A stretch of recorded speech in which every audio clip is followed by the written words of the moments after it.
Hallo meine Freunde, hola Madridistas. Heute habe ich ein randvoll gepacktes Video für euch. Auf der einen Seite führt ein Interview von Aurélien Tchouaméni zu Verwirrung. Und ich bin ganz ehrlich, ich habe dieses Interview mindestens 20 Mal angehört. Und ich weiß immer noch nicht, was ich dazu denken soll.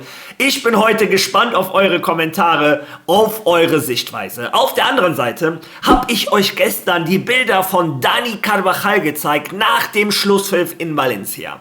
Wie er mit Pintus diskutiert hat, wie er gestikuliert hat, wo man gesehen hat, der Kapitän von Real Madrid ist angefressen. Dazu gibt es neue Informationen, die teilweise so weit gehen und sagen, dass Arbeloa nicht mit Dani Carvajal redet. Also, was da los ist, schauen wir uns an. Und zu guter Letzt Widersprüche in der spanischen Medienwelt rund um Arda Güler. Auf der einen Seite wird er gelobt, wird als unersetzlich für das Mittelfeld von Real Madrid bezeichnet.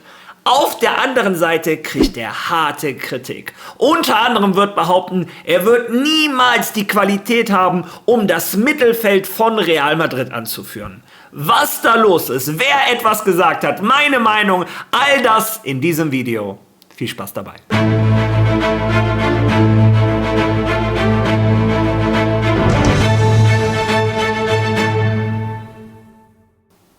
Ja, lasst mich dieses Video starten mit einer Information, die nicht direkt mit Real Madrid zu tun hat, aber mit der Welt des Fußballs, mit einer Legende des Madridismus. Ich hatte euch berichtet, Cristiano Ronaldo ist im Streik. Was da los war, habe ich euch letzte Woche in den Videos erklärt. Er fand sich ungerecht behandelt durch den PIF.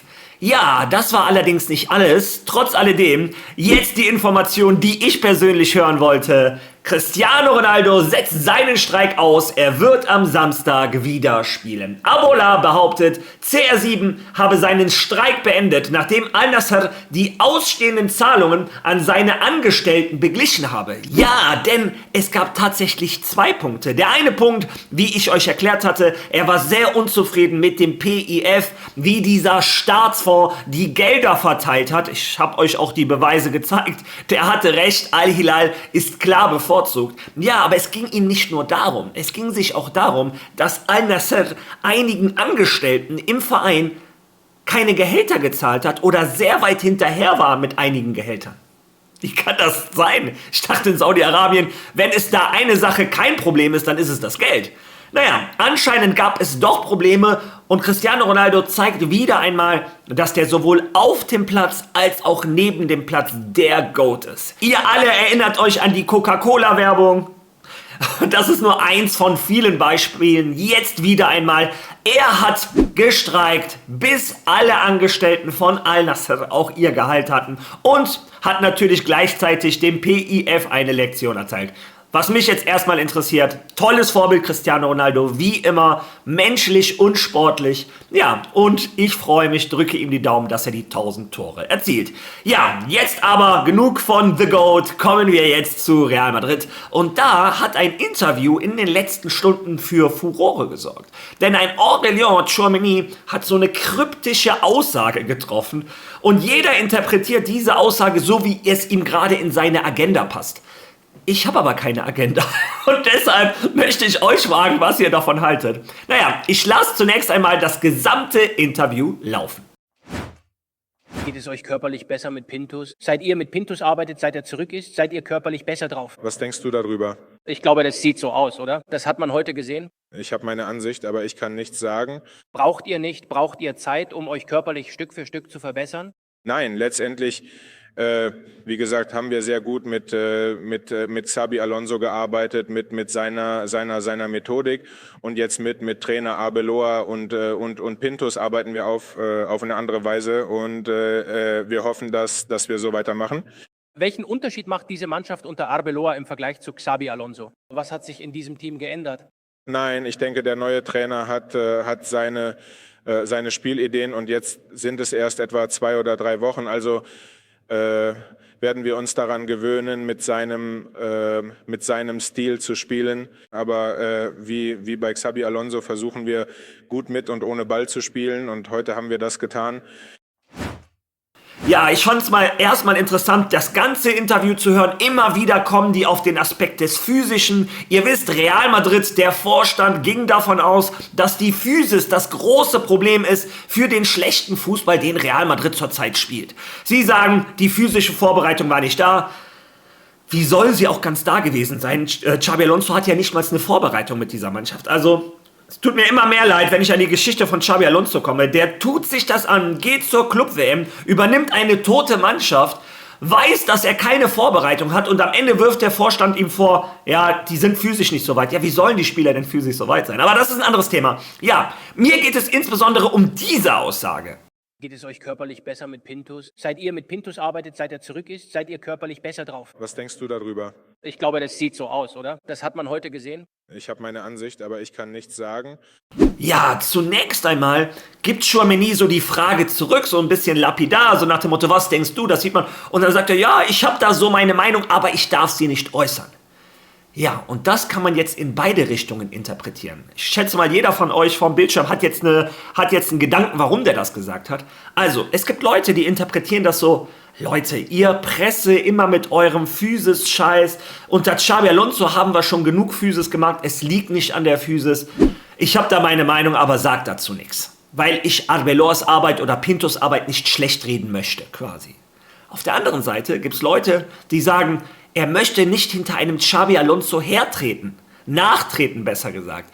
Er findet die Arbeit unter Pintos deutlich besser, aber möchte Xabi Alonso nicht in den Rücken fallen, weil er einer von seinen Verbündeten war. Ja, und ich weiß nicht, was ich denken soll. Man kann die Wörter in beide Richtungen interpretieren. Ja, bin ich gespannt. Ich bitte um eure Hilfe. Wie interpretiert ihr diese Wörter? Ja, lasst mir das mal in den Kommentaren. Ich werde mir die durchlesen. Ja, kommen wir von einem Protagonisten zum anderen. Gestern hatte ich euch die Bilder gezeigt, wie Dani Carvajal sehr unzufrieden nach dem Schlusspfiff in Valencia war, dass er keine Minute gespielt hat, dass ein Jiménez Stammspieler war und ein Trent Alexander-Arnold eingewechselt wurde und Dani Carvajal sitzt inzwischen seit über einem Monat auf der Bank, ist seines Erachtens nach topfit, aber kriegt keine Chance. Das ist die Sicht von Dani Carvajal, die Sicht von Arbeloa habe ich euch gestern in dem Video gesagt. Er hat gesagt, er möchte kein Risiko mit Dani Carvajal eingehen. Ja, hierzu gibt es neue Informationen. Hören wir uns die zunächst einmal an. Mir wurde gesagt, dass Carvajal diese Woche oder letzte in England war mit Rüdiger wegen seinem Knie. Man sagte ihm, es sei perfekt und er fühlt sich auch perfekt, um zu spielen, um es mal so zu sagen. Er ist genervt und versteht die Situation nicht. Wenn man sich die Spiele in diesem Jahr 2026 ansieht. Genau diese Information habe ich heute auch bekommen. Es sind 10 Spiele, 7 unter Arbeloa. Die ersten 3 waren noch unter Xabi Alonso. Er hat nur 13 Minuten gespielt, ich glaube gegen Albacete und 14 Minuten gegen Monaco. Und er war bei jedem einzelnen dieser 10 Spiele im Kader. Und er, also sein Umfeld, nun ja, was man so hört, was sie vermitteln, ist, dass es ihm gut geht, dass sein Knie in Ordnung ist. Ja, diese Information hat übrigens nicht nur Cadena Ser, sondern auch Marca, AS, ganz viele Zeitungen haben diese Information bestätigt. Rüdiger und Carvajal waren in London bei einem Kniespezialisten und der hat den beiden den Daumen nach oben gegeben. Die Spieler sind topfit, es gibt keine irgendwelche Stückchen mehr im Knie, damit hatte Dani Carvajal ja Probleme und Dani Carvajal fühlte sich dadurch bestätigt, ja in seinem Gefühl, was er seit Wochen auf dem Trainingsplatz hat, ich bin wieder fit. Ja, und Dani Carvajal steht auch ein bisschen unter Druck, denn die WM ist in 120 Tagen mehr oder weniger und er möchte natürlich zur letzten WM mit Spanien. Ich kann mir gut vorstellen, oder jeder denkt das, dass er danach in der Nationalmannschaft seine Schuhe an den Nagel hängt, aber er möchte noch einmal die WM mit Spanien spielen. Das kann er allerdings nur, wenn er auch für Real Madrid spielt. Ja, und daher, diese Geschichte ist so alt wie der Fußball. Jemand, der mehr spielen möchte, ein Trainer, der denkt, er ist noch nicht so weit. Daher der Konflikt. So weit, so gut. Naja, jetzt gibt es Informationen aus El Chiringuito. Ich sage es euch immer wieder, Chiringuito muss man mit Vorsicht genießen. Die sind immer nach Sensationen aus. Aber der das sagt, Edu Aguirre, naja, hören wir uns erst einmal an, was er gesagt hat. Es gab keine Erklärung von Arbeloa an Carvajal. Arbeloa und Carvajal haben sich nicht zusammengesetzt, sagt man mir. Mir wird erzählt, dass zwischen Arbeloa und Carvajal Exklusiv. es gibt praktisch keine Beziehung. Das wurde mir heute erzählt und es hat mich überrascht. Wie? Keine Beziehung? Wieso haben sie sich nicht zusammengesetzt? Wieso wurde das nicht erklärt? Es hat mich überrascht, dass sie praktisch nicht reden. Ja, und unter meiner ganzen Kritik, die ich jetzt äußere, steht ein großes Wenn. Wenn das so wahr ist. Ich bin nicht in der Kabine von Real Madrid. Ich weiß nicht, ob das stimmt. Er kommt mir ehrlich vor in seinen Aussagen. Das ist das alles, was ich sagen kann. Ich sage aber nicht, dass das wahr ist. Aber wenn das so wäre, dann verstehe ich einen Dani Carvajal noch mehr. Arbeloa möchte doch so viel Frieden in die Kabine bringen. Der schmiert doch einem Vini, einem Bellingham, Mbappé etc. nur Honig ums Maul. Und mit einer Legende von Real Madrid, die sich diesen Status von allen in der Kabine am ehesten verdient hätte, dieses Honig ums Maul schmieren, wenn sich das einer in dieser Kabine verdient hätte, dann Dani Carvajal. Und ausgerechnet mit dem redest du nicht oder dem erklärst du nicht deinen Plan? Ja, ich bleibe der Meinung, wenn ein Arbeloa der Meinung ist, Dani Carvajal ist nicht fit genug, um Real Madrid 90 Minuten zu helfen, fände ich es zumindest nicht schlecht, lass den doch jedes Spiel die letzte Viertelstunde spielen, die letzten 10 Minuten, hier und da mal, wenn das Spiel gut steht, vielleicht auch mal eine halbe Stunde. Ich glaube, Dani Carvajal hat sich den Status im Laufe der Jahre verdient. Und ich würde mich persönlich auch freuen, wenn er es in die Nationalmannschaft schafft. Ich glaube vor allem, der ist auch wichtig als Leader neben dem Platz und auf dem Platz. Ja, das ist meine persönliche Meinung. Eure könnt ihr natürlich gerne dazu äußern. Auch, ob ihr El Chiringuito überhaupt glaubt. Ja, bleiben wir bei der spanischen Presse. Bleiben wir bei Nachrichten, die gestern sehr verwirrend waren als Real Madrid-Fan. Denn jetzt unterhalten wir uns über Arda Güler. Und zunächst einmal möchte ich euch einen Artikel vom Marca vorlesen, wo der Türke sehr gepreist wird. Fangen wir damit erstmal an. Diesen Güler kann weder Bellingham noch irgendwer verdrängen. Nach dem Chaos gegen Rayo Vallecano war klar, dass Camavinga und Valverde weiter vorne spielen und von den Außenverteidigerpositionen ins Mittelfeld rücken würden. Wenn Real Madrid Geld für Neuzugänge ausgibt, dann damit diese auch spielen. Und Arbeloa hat das erkannt. Also, wir haben Geld in die Hand genommen für Trent Alexander-Arnold, wir haben Geld in die Hand genommen für einen Carreras und dann sollen die auch spielen. Ja, leider war es aber auch deutlich, dass ihre Präsenz im Mittelfeld kaum zu einer Verbesserung des Madrider Spiels führen würden. Denn weder der Franzose noch der Uruguayer haben die Qualität, die Mannschaft zu tragen. So war die erste Halbzeit gegen Valencia, das sich mit einer 5-4-1-Formation verschanzt hatte, erneut einschläfernd. Der Fußball der Königlichen bleibt grau. Flach und lustlos. Es gibt keine Anzeichen für Besserung. Sie spielen bürokratisch, wie in Zeitlupe. Reihen kurze Pässe aneinander, ohne dass jemand Läufe macht. Und es fehlt ihnen an Dynamik. Was angesichts der körperlichen Fähigkeiten von Spielern wie Tchouaméni, Camavinga und Valverde schwer zu verstehen ist. Es ist kaum zu glauben, dass sie abgesehen davon, dass sie sich nicht vom Ball entfernen, auch nie zweite Bälle gewinnen. Es ist eine Frage der Einstellung, eine Frage des Mangels an Einstellung, nicht des Aussehens. Erst nach einer halben Stunde Spielzeit erhöhten sie das Tempo und begannen interessante Spielzüge zu kreieren, die dem Können dieser Spieler gerecht wurden. Dies geschah, als Güler, das einzige Ausnahmetalent im Zentrum, aus dem offensiven Mittelfeldposition heraus die Kontrolle übernahm und mit Mbappé kombinierte. Also Arda Güler, das einzige Ausnahmetalent im Mittelfeld von Real Madrid. Bellinghams verletzungsbedingte Abwesenheit von einigen Wochen wird dem Team zugutekommen. Denn wenn er neben dem Türken spielt, wird er eifersüchtig und versucht, seine Autorität zu demonstrieren, ihn in den Schatten zu stellen und eine Führungsrolle einzunehmen, die fast nie zu etwas Positivem führt. Zumindest nicht in den letzten beiden Saisons. Es ist jedoch bekannt, dass bei Arbeloas Real Madrid die Erfahrung viel zählt, unabhängig von der Leistung. Fakt ist, dass Güler neben Mbappé wieder einmal der Einzige war, der überdurchschnittliche Leistungen zeigte. Momentan ist Arda im Mittelfeld unersetzlich und das dürfte er auch bleiben, wenn Bellingham zurückkehrt. Ja, das ist die Meinung vom Marca. Wie gesagt, die sagen, Arda Güler ist der einzige Ausnahmespieler im Mittelfeld von Real Madrid, das einzige Ausnahmetalent. Und er soll unersetzlich sein im Mittelfeld von Real Madrid. Also sehr lobende Worte von der spanischen Presse. Ich sehe es ähnlich. Ich sage es seit Monaten auf diesem Kanal. Dieser Junge ist der Einzige, bei dem du das Gefühl hast, er macht das Spiel von Real Madrid schnell.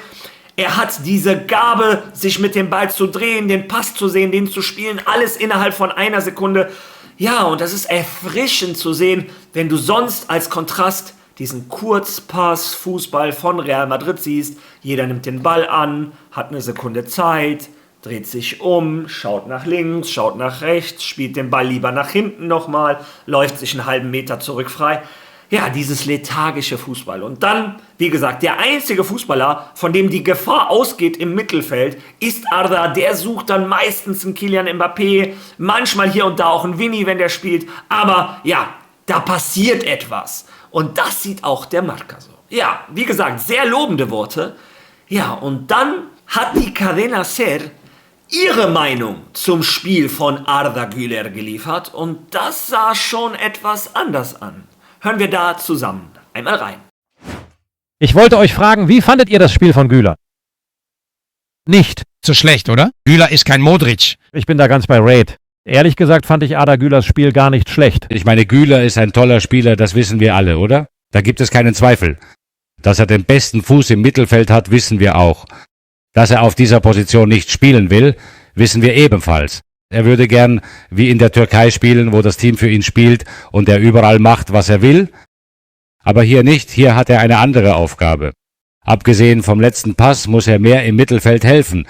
Und das liegt ihm von Natur aus nicht so, glaube ich. Nicht, dass er nicht will, aber... Also nicht. Er ist kein Modric, der bei seiner Ankunft eher ein Zehner war.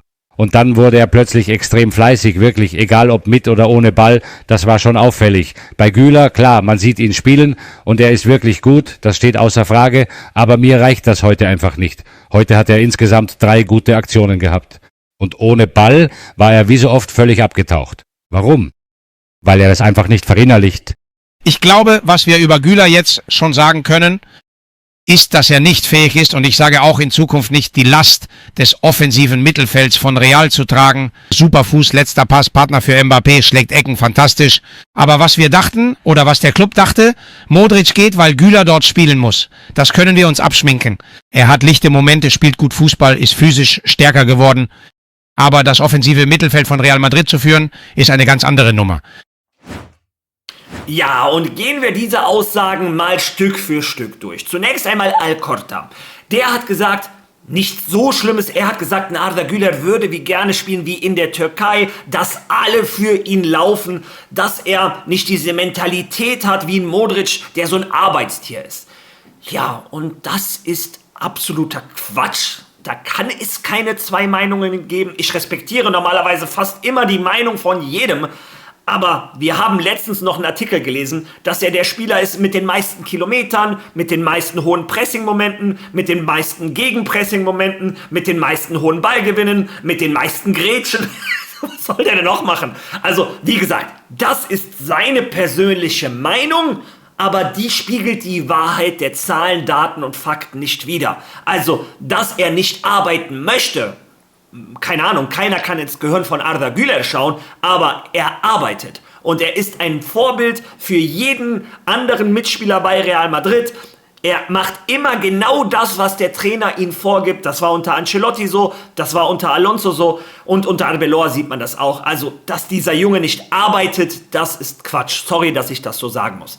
Ja, und dann kommen wir zu Antonio Romero. Der versucht einfach nur Klicks zu baiten, indem er sagt, er wird nie ein Luka Modric werden, er wird nie das Mittelfeld von Real Madrid anführen können. Also, um zunächst einmal zu verstehen, wer dieser Antonio Romero ist, von ihm kamen so geniale Aussagen wie, dass ein Santi Cazorla oder ein Spieler, viele von euch werden ihn nicht kennen, der De Las Cuevas hieß, beide deutlich besser wären als Luka Modric. Eben dieser Luka Modric, über den wir gerade reden.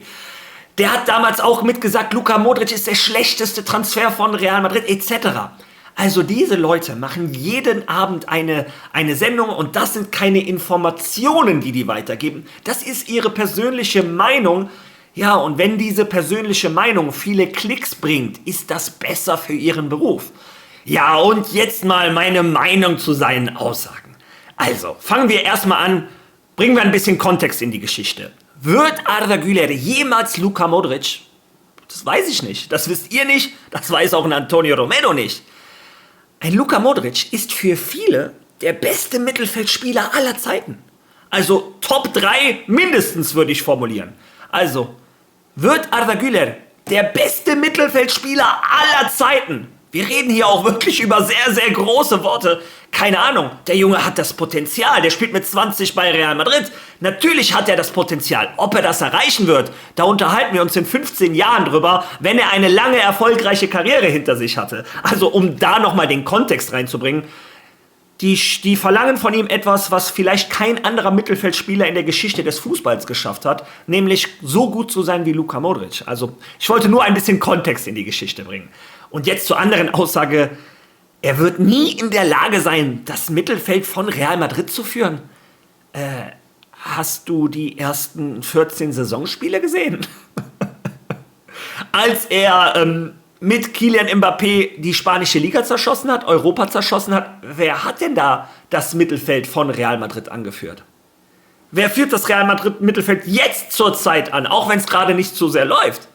Ja, also absolute Quatschaussage. Dazu, ich habe eben über Kontext geredet, bleiben wir bei Kontext. Arda Güler ist 20 und ist Stammspieler bei Real Madrid. Und ich glaube, inzwischen ist sich jeder einig, dass er der mit dem größten Talent ist im Mittelfeld von Real Madrid. Derjenige, der den besten letzten Pass hat, derjenige mit dem meisten Fußball. Darüber sind sich alle einig. Und ich bin der allerletzte, der jemals einen Luka Modric disrespekten möchte. Der ist eine Legende, gerade habe ich doch gesagt, der wahrscheinlich beste Mittelfeldspieler aller Zeiten. Aber Luka Modric war mit 20 noch in Kroatien. Ein Vitinha zum Beispiel, der jetzt Paris anführt, ein Bombenfußballer, war mit 20, glaube ich, noch in Portugal. Arda Güler hat jetzt noch 7 Jahre Zeit, 7 Jahre, um an das Alter zu kommen, mit dem Luka Modric erst nach Real Madrid gekommen ist. Luka Modric ist erst mit 27 nach Madrid gekommen und war dann auch erstmal auf der Bank. Gilt laut tollen Journalisten wie Antonio Romero als der schlechteste Transfer in der Geschichte von Madrid etc., was man sich alles damals durchlesen musste. Ja, wie gesagt, wenn ein Arda Güler jetzt mit 20 schon so weit ist, warten wir mal 7, 8 Jahre ab. Viele Madridistas haben sich diesen Clip genommen, markiert und gesagt, diesen Clip spielen wir dir in 5, 6 Jahren nochmal vor. Der Madridismo glaubt an den Jungen. Lasst euch bitte nicht zu sehr ärgern von irgendeinem Journalisten, der Klicks sucht mit Ragebait. Also das ist meine persönliche Meinung. Das ist Ragebait. Und persönlich hoffe ich, dass er irgendwann mal so gut wird wie Luka Modric. Dann würden wir über den besten Mittelfeldspieler aller Zeiten reden. Ja, das ist meine persönliche Meinung. Lasst eure Meinung zu Luka Modric, Arda Güler, zu Cristiano Ronaldo, Tchouaméni, Dani Carvajal etc. bitte in den Kommentaren. Wenn ihr schon mal da seid, liked dieses Video, teilen, hypen. Wer noch kein Follow da gelassen hat, wir sind auf der Jagd nach 25.000. Ich würde mich riesig freuen, wenn du mich dabei unterstützt. Und ich würde vorschlagen, wir sehen uns morgen wieder. Bis dahin. A la Madrid!